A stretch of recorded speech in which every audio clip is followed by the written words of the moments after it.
लाडक्या बहिणीच्या योजनेच्या KYC करण्यासाठी गेलेल्या 8 महिन्याच्या गर्भवती मातेचा मृत्यू। मुख्यमंत्र्यांच्या लाडक्या बहिणीचा लाडकी बहीण योजने गर्भ अवस्थेत चक्कर येऊन पडल्याने मृत्यू। लाडकी बहीण योजनेच्या योजना मिळावी म्हणून गर्भवतीने 8 महिन्याच्या गर्भासह प्राण त्यागले। दिंडोरी तालुक्यातील धक्कादायक घटना। नाशिक जिल्ह्यातील दिंडोरी तालुक्यात एकटी व आर्थिक देवाणघेवाण करण्यासाठी लाडक्या बहिणींना या विविध बँकांच्या दारी लाडक्या बहिणी रांगा लावून उभ्या दिसतात। असाच एक धक्कादायक प्रकार दिंडोरी तालुक्यातील उमराळे बँक ऑफ महाराष्ट्र या शाखेत लाडकी बहीण योजनेच्या बँक खात्याला KYC करायला गेलेल्या लाडक्या बहिणीला रांगेत सुमारे 2 ते 3 तास उभी असल्यामुळे मृत्यू झाल्याची धक्कादायक घटना घडली आहे। याबाबत मिळालेल्या माहितीनुसार असे की दिंडोरी तालुक्यातील उमरा गावातील एका 8 महिन्याच्या गर्भवती महिलेच्या पोटातील बाळासह KYC करण्यासाठी गेले असता निधन झाल्याने पूर्ण नाशिक जिल्ह्यासह राज्यभर हळहळ व्यक्त होत असल्याचे स्थानिकाच्या चर्चेला उधाण आले आहे। महाराष्ट्र राज्य सरकारने मुख्यमंत्री माझी लाडकी बहीण योजनेची सुरुवात केल्याने राज्यभर मुख्यमंत्री यांच्या लाडक्या बहिणींनी या योजनेचा लाभ घेण्यासाठी धाव घेतली असून त्यात अनेक बहिणींचे KYC नसल्याने योजनेचे फॉर्म रद्द होत असल्याचे लक्षात घेता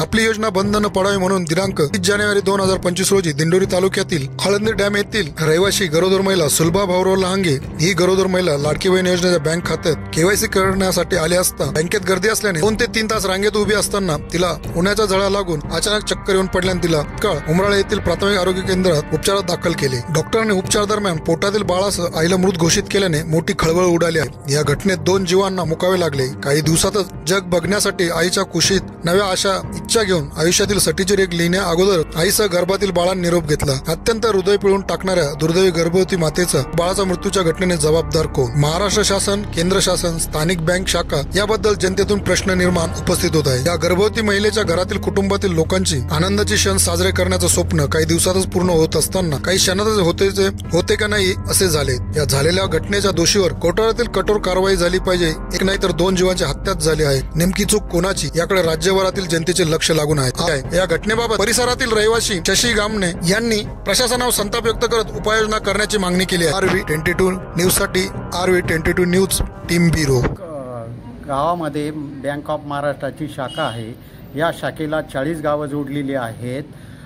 वयोवृद्ध, शेतकरी, बचत गटवाले, विद्यार्थी, लाडकी बहीण योजना अशा अनेक योजनांचे खाते 40 गावातील लोकांचे आहेत।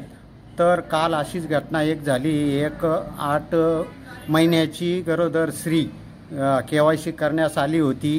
तिचा म्हणजे नंबर लावता उन्हातानामध्ये वेळ गेला, नंबर लागला आणि ती चक्कर येऊन पडली। प्राथमिक आरोग्य केंद्रामध्ये नेलं, परंतु डॉक्टरांनी मृत्यू घोषित केलं। त्या कुटुंबाला कोणीही नाही, निराधार महिला आहे, त्यांच्या 2 मुलं आहेत लहानले, त्यांना बँकेने काहीतरी अर्थसहाय्य करावा आणि बँकेचे वरिष्ठ अधिकारी यांनी लक्ष घालून कर्मचाऱ्यांची संख्या फार कमी आहे, ती लवकरात लवकर परिपूर्ण करावी। अन्यथा न केल्यास जिथं जी त्रास होतोय, कधी 2-2 दिवस लोकांचा नंबर लागत नाही, त्याकरता आम्ही इथं काही तीव्र आंदोलन करू असं आमच्या सर्व खातेदारांचं म्हणणं आहे।